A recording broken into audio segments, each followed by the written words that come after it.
មិញតាមរបាយការណ៍វាយដំពេញពូទីរដ្ឋមន្ត្រីក្រសួងសាធារណការដឹងជូនកំណត់ផ្លូវទាំង3ខ្សែដែលកំពុងដាក់ឲ្យប្រើប្រាស់ជាផ្លូវការនៅក្នុងថ្ងៃនេះមានប្រហែលសរុបជាង98គីឡូម៉ែត្រនិងប្រើប្រាស់ថវិកាសរុប44លានដុល្លារក្រោមហិរញ្ញប្បទានរបស់ធនាគារពិភពលោកកំណត់ផ្លូវទាំងនេះត្រូវបានស្ថាបនាស្របតាមនិយមបច្ចេកទេសដោយបានគិតគូរទាំងលក្ខខណ្ឌភូមិសាស្ត្រ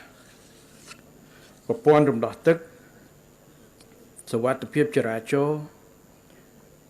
ផលប៉ះពាល់បរិស្ថានសង្គមភាពធន់នឹងអាកាសធាតុ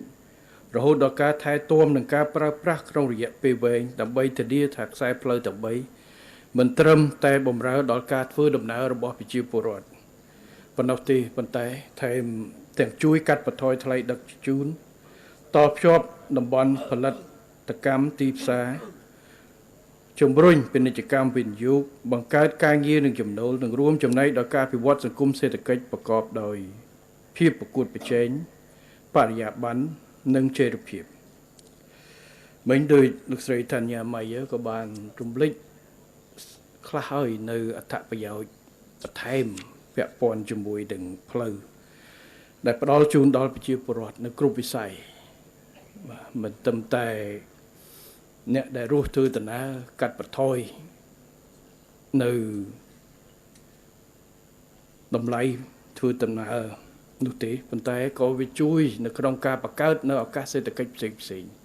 មិញដើរទៅកាត់សម្ពោធកាត់ខ្សែបូត្រឡប់មកវិញជួបអ៊ំស្រីអ៊ំប្រុសនៅផ្ទះមួយសួរគាត់ថាមិនទៅឡានបើកលឿនអត់ផ្លូវស្អាតបើកលឿនតិចហើយប៉ុន្តែច្បាប់ចរាចរណ៍យើងគ្រប់តែវាទោះជាលឿនបន្តិចអ៊ូអរបន្តិចអាចថាសំលេងនេះជាមុនប៉ុន្តែប្រសើរជាងស្ងាត់ជ្រាប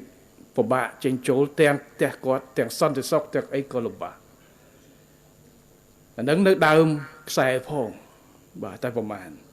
ចុះទំមទៅដល់ពុកទៀតមិញលោកស្រីគាត់ថាវត្តស100វត្តប្រវត្តិសាស្ត្ររបស់យើងបាទពេកកពីកន្លែងលងផ្សោតមានច្រើនបាទដែលជាកន្លែងដែលអាចភ្ជាប់ដង្ហើមសេដ្ឋកិច្ចរបស់ប្រជាពលរដ្ឋដែលរស់នៅទីនោះបាទយក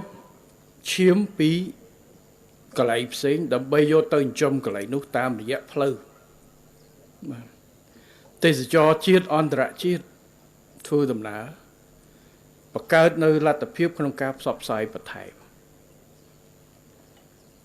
ទេសចរជាតិច្រើនទីខ្ញុំនិយាយមិនតិចទេបាទហើយបើសិនជាមានអីផ្ទុះដូចនៅសៀមរាបហ្នឹងគឺថាណែនតបងមិនផ្ទុះក៏បែកទេផ្ទុះតាម Facebook រឿងល្អល្អផ្សព្វផ្សាយពីកន្លែងបាទព្រែកកាពីអីនេះខ្ញុំដូចព្រែកកាពីហ្នឹងឯងដែលក្រូចថ្លុងល្បីជាងគេណាកោះត្រង់ច្រឡំកោះត្រង់ខ្ញុំចង់សាកមើលប្រហែលអ្នកក្រៅពីអ្នកក៏ចេះដឹងថាឆ្ងាញ់ប៉ុន្តែវាចំពេលកន្លែងខ្លះវាទឹកច្រើនពេកវាស្កកទៅប៉ុន្តែកន្លែងភាគច្រើនគេរយនឹងកលានក៏ចេះក៏មិនធម្មតាដែរបាទអញ្ចឹងបានន័យថាផលិតផលសក្តានុពលក្នុងខេត្តមួយមានបាទទីតាំងប្រវត្តិសាស្ត្រស្អីទេប៉ុន្តែអ្វីដែលសំខាន់លទ្ធភាពទៅដល់បាទព្រោះបលទ្ធភាពមិនទៅដល់ធ្វើដំណើរពិបាកសំបីតអ្នកខេត្តខ្លួនឯងក៏មិនចង់ទៅផងពេលខ្លះពិបាកតម្រាំតអ្នកមកពីព្រំពេញមកពីអីទៅហួសមកហួសទៅតាមផ្លូវជាតិអញ្ចឹងបានយើងធ្វើមិនត្រឹមតែផ្លូវជាតិទេផ្លូវខេត្តផ្លូវជាតិនាំសរសៃគេថាសរសៃឈាមមេមកប៉ុន្តែដល់កន្លែងហ្នឹងត្រូវពង្រឹងផ្លូវខេត្តផ្លូវឃុំផ្លូវជនបទដើម្បីរុញការបែកខ្ញែកចូលអញ្ចឹងការកសាងជួសជុលផ្លូវ98.4 គីឡូនេះមិនធម្មតាហើយវិញក៏បងប្អូនប្រជាពលរដ្ឋអាចឃើញរួចទៅហើយទុំមួយធម្មពេជ្ជៈចោះមកទីវិញឃើញស្ពាន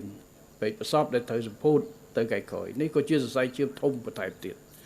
ជាប់ខាងកើតនិងខាងលិចទន្លេបាទហើយតទៅដល់កំពង់ចាមតទៅដល់ផ្លូវជាតិលេខ 71C ប្លង់ទៅដល់កំពង់ធំបាទតាមផ្លូវជាតិលេខ 6 ហើយផ្លូវជាតិលេខ7មិញក៏យើងនឹងធ្វើបន្តថែមទៀតដើម្បីតភ្ជាប់ទៅព្រំដែនឡាវ